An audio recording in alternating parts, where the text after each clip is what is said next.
Usted habla en el libro también acerca, el otro tema que me llamó la atención es acerca de cómo estudiar la Biblia, que de hecho me pareció algo un tanto básico, cómo estudiar la Biblia.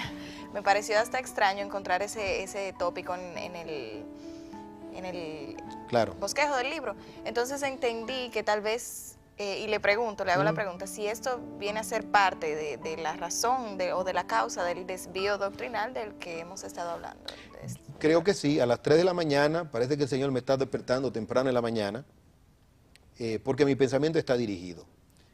Entonces se me prende como una luz. Los psicólogos hablan del insight, es el bombillito, le llaman ellos. Se me prendió el bombillito, digo, pero aquí hay otro problema más. Es un problema de método de estudiar la Biblia. ¿En qué sentido de método de estudiar la Biblia? Bueno, existe lo que se llama el método inductivo y el método deductivo. No necesariamente para estudiar la Biblia, es un método que es catalogado como científico. Pero ese método ha sido descartado como perfecto. Es un método bueno, pero no es perfecto. ¿Cuál es el método inductivo y deductivo? De hecho, cuando se dan definiciones, hay confusión, porque a veces el método deductivo parece inductivo y el inductivo parece deductivo. Pero para nuestro propósito, y si quieren pueden buscar más información acerca de esto, el método inductivo parte de premisas, de principios, y entonces esos principios te llevan a la conclusión. Si tus principios son correctos, tú dices que tu conclusión es correcta, pero no siempre es así. Ahí está precisamente el fallo. ¿Y cómo se aplica esto al episodio que vimos recientemente? Bueno, que estas personas partieron de ciertos principios y concluyeron, y ahí fue su error. Claro, el principio dijeron, bueno, los pecados son perdonados todos, ese es el principio.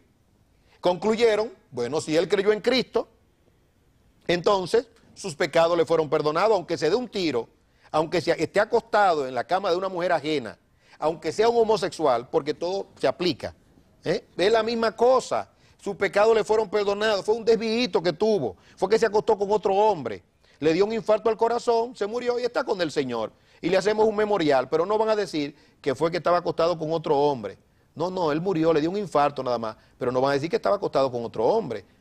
Y si se pudiera ocultar el asunto del suicidio, también creo que algunos entrarían en esa componenda de ocultar que fue que se suicidó. Yendo por internet, uno se asombra como hijos de pastores que se han quitado la vida, y hay el caso de uno en particular, que eso es penoso. Lo último que dijo recientemente fue que su hijo era un ganador de almas y que por tanto era un justo. Tomando el libro de Proverbios, la misma idea, el método deductivo. Él deduce, como su hijo ganó almas, ¿ya? Entonces ya por eso era creyente. Se olvida de todo el consejo de Dios, de toda la Biblia, que Dios sabe usar hasta una burra, hasta una mula para refrenar la locura del profeta. Y dice la Biblia que hay vaso de honra y vaso de deshonra. Pero era su hijo. Ahora, ¿cómo el hijo de él puede cegarle el entendimiento de las Escrituras y hacer desviar a millones de personas? Pues todo por un asunto del método deductivo. Pero no solamente el método deductivo, también tiene que ver con el silogismo, que era muy usado en los tiempos de los pensadores de Grecia. Los silogismos mayores, los silogismos menores. Por ejemplo, todos los hombres son pecadores. Eso es un silogismo. El silogismo mayor. Silogismo menor, ¿qué soy yo? Un hombre. Por ende, es pecador. Pecador. Silogismo mayor, silogismo menor. Okay. Entonces, el uso de los silogismos, eso es interesante y se pueden usar, pero hay que tener mucho cuidado en el sentido doctrinal. En el sentido doctrinal. Bueno, todos los cristianos son salvos. Él se mató, se quitó la vida, silogismo menor, era cristiano, se salvó. Pero no se aplica ahí, es falible. En el libro ampliamos más este concepto para que la gente pueda tener un entendimiento mayor y que pueda saber que no es un asunto del momento ni de emoción.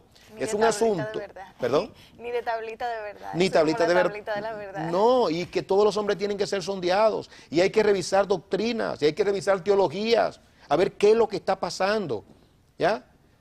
Todo el consejo de Dios es todo el consejo de Dios y no podemos decir que en todo el consejo de Dios anunciado no vayamos a fallar. Ahora, si fallamos en algo y alguien se da cuenta, que nos corrija. Y si va con la ley y el testimonio, tenemos que tener un espíritu humilde. y arrepentirnos y volver sobre nuestros caminos.